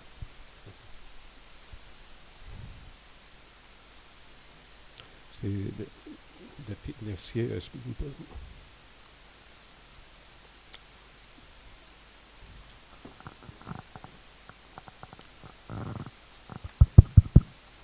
Bueno, Irene, me vas a permitir que en primer lugar dé las gracias a la Biblioteca de Navarra por poder tenerte aquí, porque yo en marzo trabajaba en Madrid en una empresa de eventos culturales y te teníamos programada el 24. Así que estoy muy contento de haber recuperado esa oportunidad. Me pareces, lo primero que te voy a decir, como persona y como erudita inagotable, leyéndote y escuchándote. Así que voy a seleccionar una pregunta doble de todo lo que se me ha ocurrido mientras hablabas. Primero te voy a hacer un comentario. La lectura de tu ensayo me interpeló de muchos modos y maneras, porque me reconectó con una parte de mí que tenía un poco olvidada, y creo que lo que destacaría de él, aparte del asombro del que hablabas, es que nos permite recordar que tanto en la historia del libro se ha hecho mucho esfuerzo por que el libro como objeto y la lectura como actividad, o sea, por ese esfuerzo y también por lo que a muchos nos ha hecho sentir, tiene una importancia que los que en algún momento nos ha ayudado tenemos una responsabilidad por perpetuarlo frente a esas voces que decías catastrofista, que da que pensar a los que valoramos la gratitud y la fidelidad como valores. Y la pregunta que te quería hacer tiene relación con que en ti veo un ejemplo paradigmático de dos características que son, por un lado, el que eres, me pareces una estupenda prescriptora en este mundo de influencers. Y quería preguntarte cómo ves la figura del intelectual en la sociedad de hoy, que yo creo que está un poco relegada. Y por otra parte, también me pareces el ejemplo perfecto de la transferencia del mundo académico a la sociedad, que, como bien decía en una ocasión que le escuché hace poco Valerio Rocco, el director del Círculo de Bellas Artes, también se está perdiendo un poco y se está intentando recuperar, pero quiero que nos cuentes cómo ves desde la parte de los académicos esa función que yo creo que tienen que tener, de devolver a la sociedad lo que estudian, y si crees que la sociedad está preparada para recibirlo o si tienes interés. Muchas gracias. Bueno, muchísimas gracias, madre mía, qué preguntas tan interesantes. Necesitaríamos otra sesión solo para abordarlas. Me ha encantado que hablases precisamente de fidelidad, porque el libro se iba a titular inicialmente una misteriosa lealtad, que es un título que está extraído de una frase de Borges, ¿no? Que dice que define los clásicos como los libros a los que nos acercamos con un previo fervor y una misteriosa lealtad. Y yo creo que esta es una historia de lealtad de la que todavía formamos parte hoy, ¿no? Quienes amamos los libros y quienes todavía encontramos fuerzas para oponernos a todas esas profecías de la catástrofe, ¿no? Entonces sí, para mí la idea de lealtad ¿no? Es muy importante, y el libro también es un elogio de lo que dura, ¿no? Los libros en general como objetos nacieron en una época en la que durar era importante, mientras que ahora las cosas se producen, ¿no? Se crean, se inventan, se desarrollan con el enemigo dentro, que es la obsolescencia programada, ¿no? Están hechas para no durar y para que las sustituyamos rápidamente por la siguiente novedad tecnológica, por la siguiente aplicación, por el siguiente programa, y bueno, pues eso va en contra un poco del espíritu del libro, y yo creo que también de las bibliotecas, que es custodiar un patrimonio, ¿no? Y si estamos constantemente cambiando de formatos, cambiando de tecnologías, no damos con la fórmula para custodiar de una forma duradera nuestros mejores tesoros. Respecto a la figura del intelectual, me cuesta definirlo así en términos generales, ¿no? Yo creo que existen personas muy interesantes a las que ahora merece la pena seguir y escuchar, pero claro, las redes sociales, la velocidad vertiginosa de los medios y de las formas de comunicación que cultivamos ahora no son el hábitat más adecuado para las personas que indagan en la complejidad del mundo, ¿no? Todo esto funciona con mensajes simplificados, rápidos, veloces, llaman la atención, que producen ruido y bueno, y en general está comprobado que tiene mucho más impacto el discurso del odio que el discurso de la conciliación en las redes sociales, en los medios, en los periódicos, ¿no? en esta nueva sociedad del clic en el ordenador. Entonces, bueno, yo creo que la responsabilidad y el papel de los intelectuales sigue tan vigente como siempre y bueno, y hay que encontrar la forma de adaptarse, y eso creo que es obligación nuestra, a este nuevo mundo, a estas nuevas reglas de la comunicación, e intentar encontrar las formas en las que otros discursos, otras voces y otras miradas sobre el mundo pues puedan encontrar el camino hacia sus destinatarios, ¿no?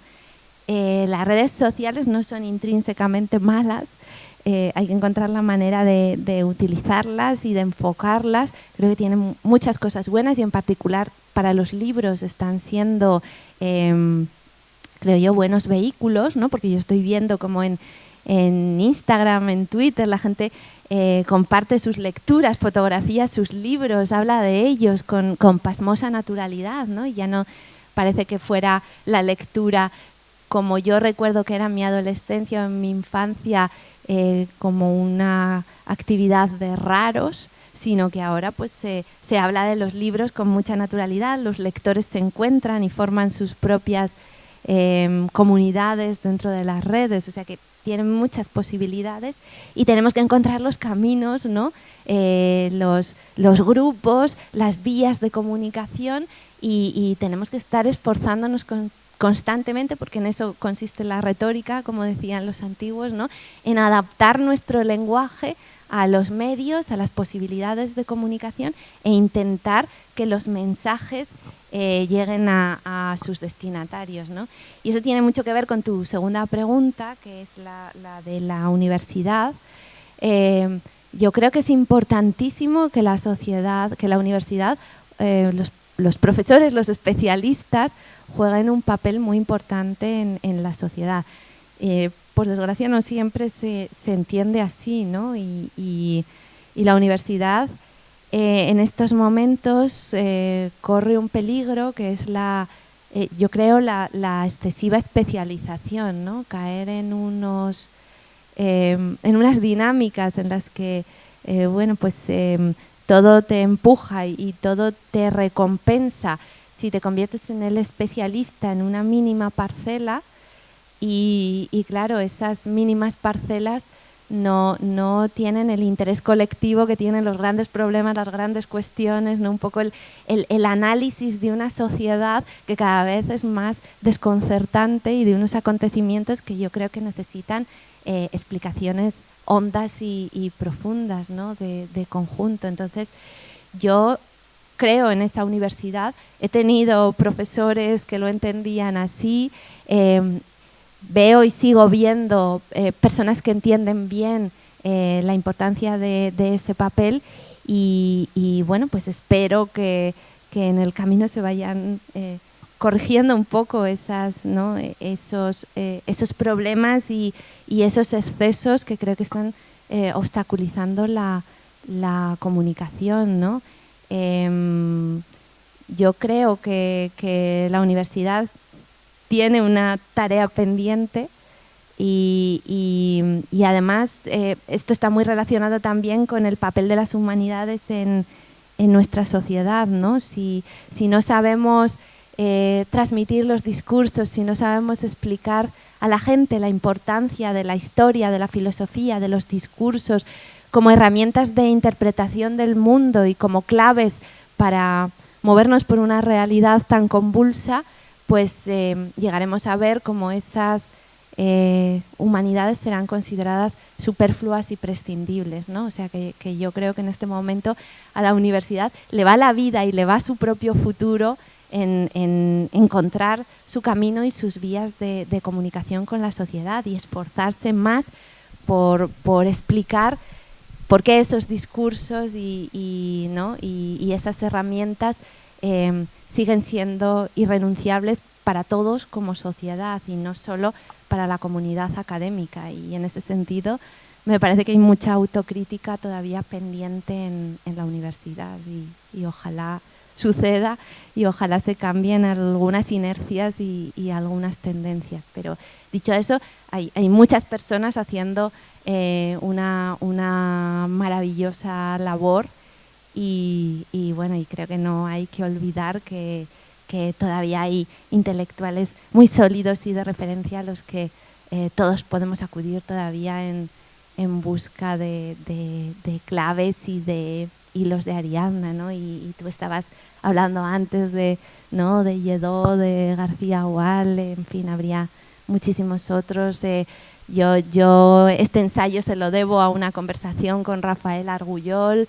Me han ayudado muchas personas del mundo intelectual en este camino.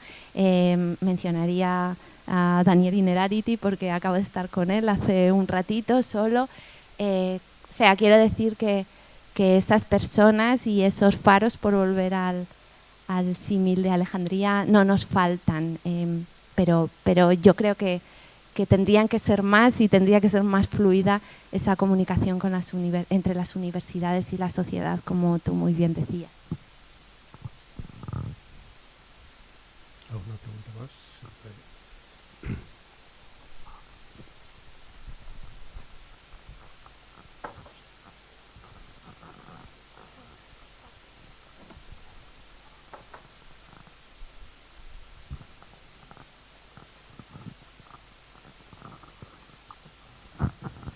Buenas tardes. Le hablo desde el enorme entusiasmo que la lectura de su libro, la alegría, el esplendor, en mi espíritu, en mi alma, ha suscitado su libro. Es enorme, fantástico. No solamente como tal libro, sino como la expresión de un alma excelente, que es la suya, que hemos tenido ocasión de comprobar en esta charla, que avala absolutamente el valor del libro. Yo me felicito de haber estado aquí, creo que todos se pueden felicitar, porque creo que hemos estado en contacto con una de las grandezas de las letras españolas en el futuro. Me parece que en el libro menciona usted una anécdota que tuvo lugar, no sé si en Buenos Aires, me parece, creo que en Buenos Aires o en Madrid quizá, en el que se reúnen pues unos cuantos fenómenos de la literatura española. Cita usted a García Márquez, a Vargas Llosa, a Echenique, a unos pocos más. Americanos, habréis Echenique, sí. Y le pregunta, después de mucho esperar la carta, la comanda, pues le pregunta el maître si hay alguien que sepa escribir, porque era por escrito, si hay alguien. Pues yo pienso que usted será uno de esos personajes que le faltan a ese conjunto, donde están premios Nobel, premios de Cervantes, etc. Y yo le quería hacer tan solo una pregunta. Hace usted la historia del libro y la interrumpe, creo que muy bien interrumpida, porque el libro tiene la historia del libro. El libro lo interrumpe usted donde comienza el libro, a ser tal producto industrial, vamos a decirlo. Pero a mí creo que sería muy interesante que esa historia, que esa interrumpida se continuara en una segunda parte del libro, porque sería muy orientativo, para mí al menos, su opinión sobre el resto de la historia del libro. Muchísimas gracias, señora, por todo eso que usted nos ha regalado a un precio irrisorio. Bueno, muchísimas gracias. Creo que usted es la prueba viva, ¿no?, de esa generosidad de los lectores de la que hablaba al principio de la charla, que para mí ha sido una experiencia inesperada y además es un motivo para la esperanza, ¿no? En fin, yo realmente todavía no me explico que el libro haya sido capaz de despertar ese entusiasmo, pero lo acojo y lo recibo con profundísima gratitud, de verdad, me parece emocionante. Yo escribía este libro pensando que estaba más sola en mis pasiones y mis entusiasmos, pero ha sido gratificante y maravilloso descubrir que en realidad somos muchos los que compartimos, ¿no?, estas inquietudes, estos deseos, ¿no?, y esta resistencia ante los que proclaman constantemente la catástrofe y el fin de los libros y el certificado de defunción de la literatura y del arte. Bueno, la segunda parte, vamos a ver, yo en realidad El infinito en un junco era originariamente en el manuscrito más extenso de lo que fue el libro definitivo, pero mis editores me recomendaron ceñirme más al periodo antiguo y finalmente pues lo acotamos, lo reescribimos y bueno, pues intentamos que fuera históricamente menos ambicioso, aunque tiene constantes viajes en el tiempo, ¿no?, y excursiones a otras épocas donde vemos la proyección de esos acontecimientos, de esas primeras veces que sucedieron en Grecia y en Roma. A mí me gustaría seguir escribiendo sobre esta cuestión, aunque, claro, otras épocas históricas ya no son tan claramente mi especialidad como es el mundo antiguo. Entonces yo soy consciente de que para seguir escribiendo sobre la historia del libro ahora necesito concederme un tiempo de investigación, de lecturas y de aprendizaje, porque además cada libro es siempre un proceso de búsqueda y una forma de completar mi propia educación, y es una de las partes que más me gusta de escribir libros, ¿no? El estar saciando constantemente esa necesidad de aprender, de saber, de descubrir, ¿no?, y de matizar las imágenes superficiales que tenía sobre ciertas épocas y sobre ciertos fenómenos. Entonces, bueno, el proyecto allí está, ¿no?, el tema me interesa y ahora necesito pues eso, concederme yo también un periodo para manejar las fuentes, para recoger los textos, para organizar el material. El infinito en un junco ha sido el resultado de un trabajo de 8 años y claro, eso no se improvisa de la noche a la mañana. Yo creo que los libros necesitan su propio periodo de maduración y una de las cosas a las que estoy intentando resistirme es a la prisa, ¿no?, y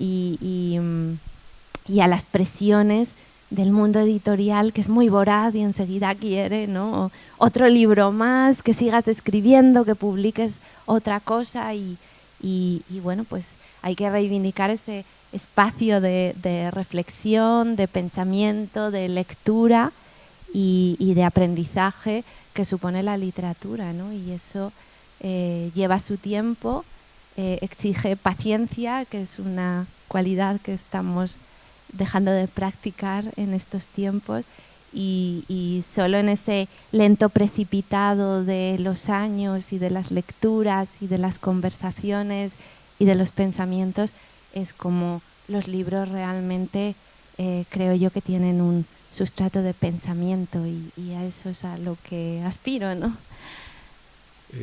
Bueno, hay dos preguntas, son las 9 menos 5 minutos. Contestamos igual las dos a la vez, las contestamos y ya terminamos. Buenas tardes. Yo veo en el libro un homenaje implícito pero permanente a los padres. Quisiera saber cuál puede ser la responsabilidad de los padres o de los abuelos en la educación de los niños en cuanto al amor a la literatura, amor a los libros, esta pasión que usted genera, ¿eh? Bueno, yo desde luego estoy muy agradecida a mis padres. Yo, claro, nací en una casa ya invadida por los libros y no tuve que salir a buscarlos, ni nunca tuve escasez. Mis padres siempre estimularon y apoyaron mi curiosidad, mis búsquedas, incluso esta extrañísima vocación de dedicarme a la literatura, que es en principio una de las maneras más improbables de ganarse la vida en este país, ¿no? Y yo siempre tuve su apoyo, su confianza, y pusieron en mis manos los libros. Cuando vieron que me fascinaba la mitología antigua, me regalaron los libros donde yo pude seguir expandiendo esas lecturas.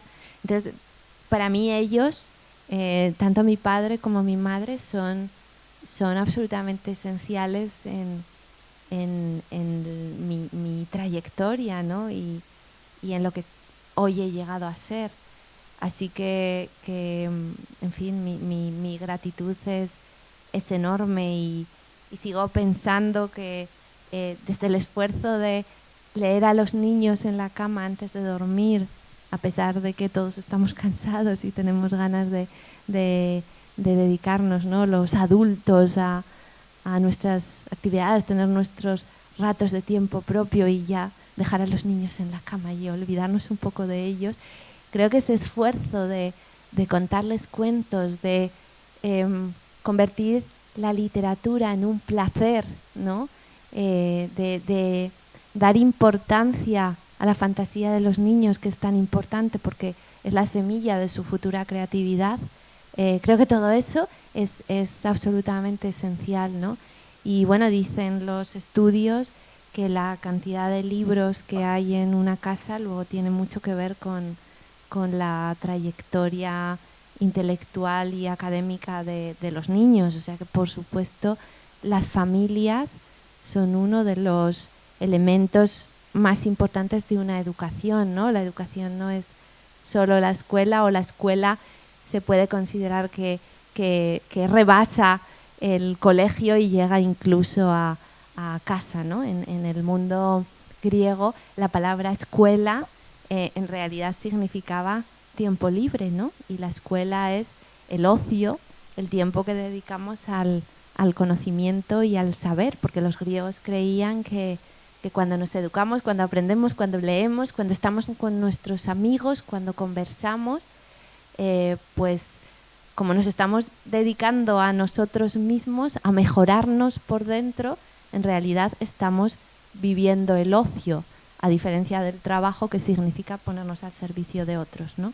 Y yo creo que ese concepto de ocio que ha dado lugar a la palabra escuela es un concepto muy bonito que nos legan los antiguos, y que significa que la escuela está en todas partes donde nos detenemos un momento a pensar, a soñar, a estimularnos, a intercambiar ideas, a cultivar, porque la cultura al final eso es lo que significa etimológicamente, cultivo, a cultivar los conocimientos. Entonces, bueno, por supuesto que las familias son esenciales. Eso no quiere decir que necesariamente de unos padres lectores nazcan unos hijos muy lectores, o que eso se transmita por imitación, pero sí es verdad que cuando en una casa se ha respirado el amor por los libros, por las palabras, por la cultura, eso transforma totalmente la actitud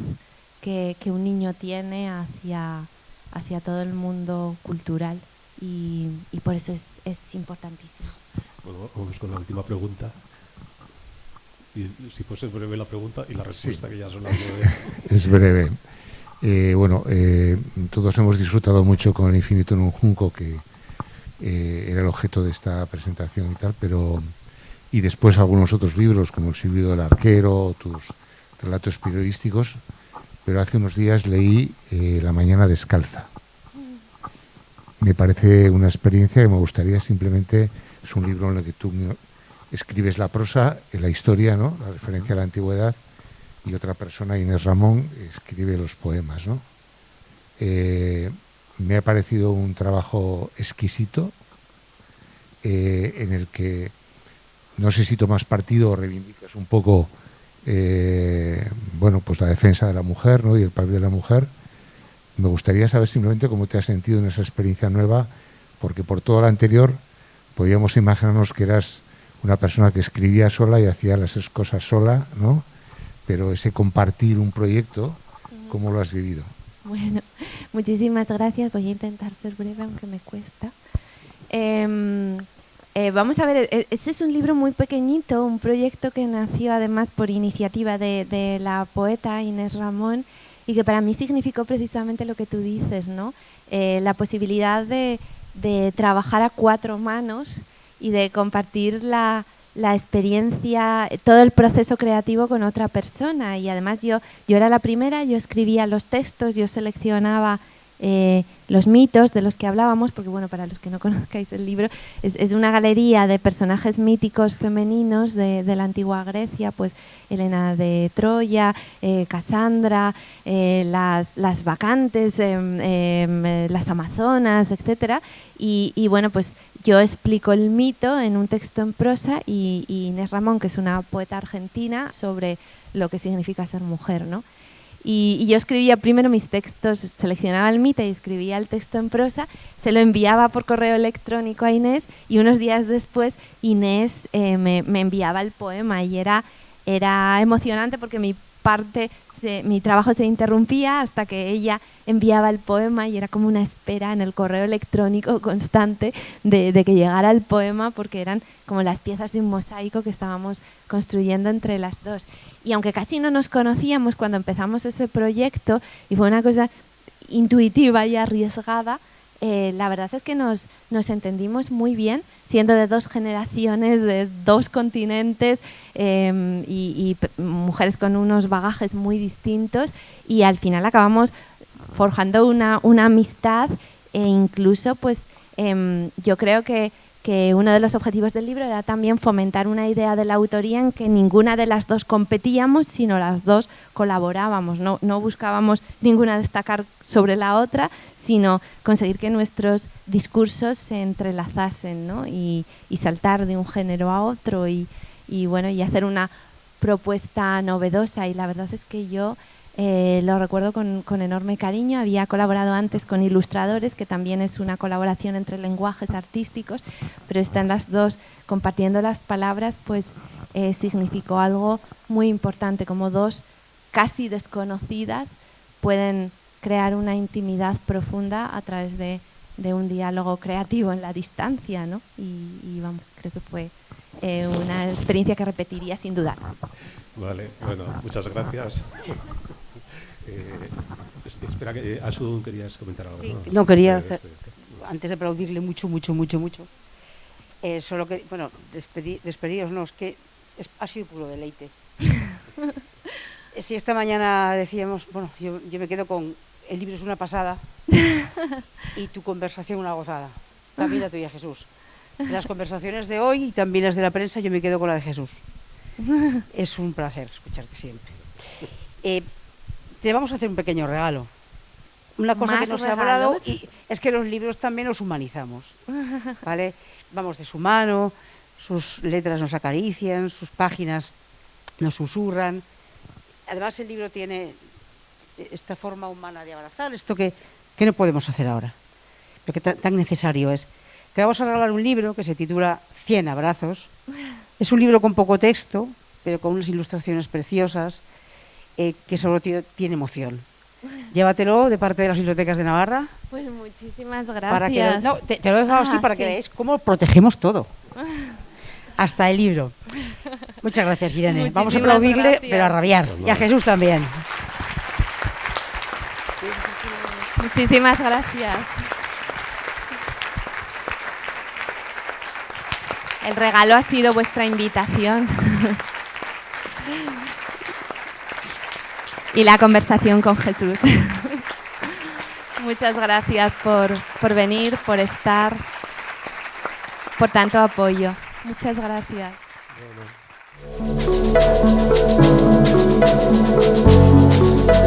Bueno.